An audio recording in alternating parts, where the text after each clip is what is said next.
নমস্কার, আবারও আমার নতুন একটা ব্লগে আপনাদের সবাইকে স্বাগত। তো আমি আজকের উঠেছি ভোর 5টায়, কারণ ছেলে স্কুল আছে। আর আশিবাসিটা সেরে নিয়েছি প্রথমে, নিয়ে তারপরে চলে এলাম ছেলের জন্য টিফিন রেডি করতে। তো ওকে একটু পাস্তা বানিয়ে দেবো, ভেজ পাস্তা, কারণ ও ডিম দিলে না পাস্তা বলুন চাউমিনে বলুন খায় না, খেতেই চায় না। আর এখানে ভেজ পাস্তা বানাবো, আর ওর মধ্যে একটু সস মিশিয়ে দেবো, কারণ জিনিসটা খেতে তাহলে ভালো লাগে আর ও ভীষণ পছন্দ করে, সেই জন্য একটু সস মিশিয়ে দেবো। তো যাই হোক, টিফিনটা বানিয়ে নিয়ে আমি দুপুরে রান্না বলুন আর বরমশাই নিয়ে যাবে, একই সাথে বানিয়ে নেবো, আলাদাভাবে আর বানাবো না, কারণ দুপুরবেলা ছেলের আনতে যাওয়ার থাকে। আবার আজকের বৃহস্পতিবার এক গাদা কাজ আছে আমার। তো যাই হোক, আমি দুপুরে রান্নার জন্য এখানে ডিম বানাবো আর লাউ বানাবো। তো লাউটাই আজকের অন্যরকমভাবেই বানাবো। আজকের না আমি বেশিরভাগটাই এরম করে বানাই। অনেকে আপনারা হয়তো চিংড়ি মাছ বা মাছের মাথা দিয়ে খেয়েছেন, তো চিংড়ি মাছ যাতেই দেবেন তাতেই ভালো লাগে।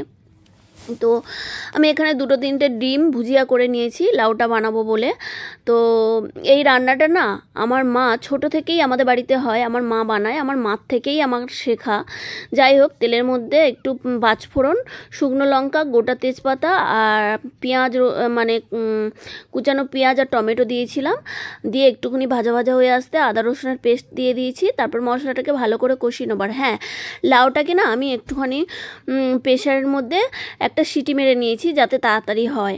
তো যাই হোক, লাউটা সিটি মারা হয়ে গেছে, আর লাউটাকে জলও ঝরাতে দিয়ে দিচ্ছি ওদিকে।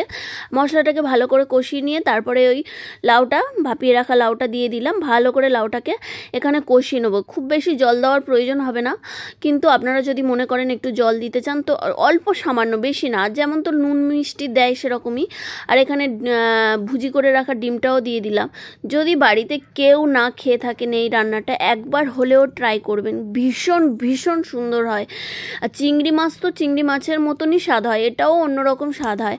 আর এখানে আমার ডিমের তরকারি রেডি, ভাতও রেডি, শুধু লাউ, দেখুন লাউটাও রেডি হয়ে গেছে। তো যাই হোক, এখানে আমি ছেলেকে নিয়ে বেরিয়ে পড়লাম স্কুলের দিকে ছাড়তে। আর এখানের পরিস্থিতি দেখুন রাস্তার, মানে এত বাজে, পুরো জলে থই থই করছে রাস্তাঘাট। আমাদের এই দিককারে কমেছে, কিন্তু এদিকে এখনও পুরো থই থই করছে, অনেকের বাড়িও জল ঢুকে গেছে, মানে এত বাজে অবস্থা। এদিকে তো একটু বৃষ্টি হলেই জল জমতে থাকে, আর এত বৃষ্টিতে আমাদের এদিককারে জমেছে, এখানে জমবে না? দেখুন রাস্তার পরিস্থিতি, আমার গাড়ির চাকা পুরো জলের তলায়।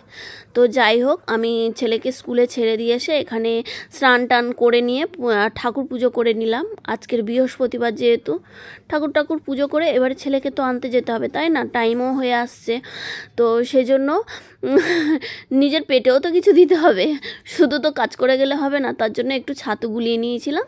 তো যাই হোক, এখানে আমি ভিডিওটা শেষ করলাম। সবাই ভালো থাকবেন, সুস্থ থাকবেন।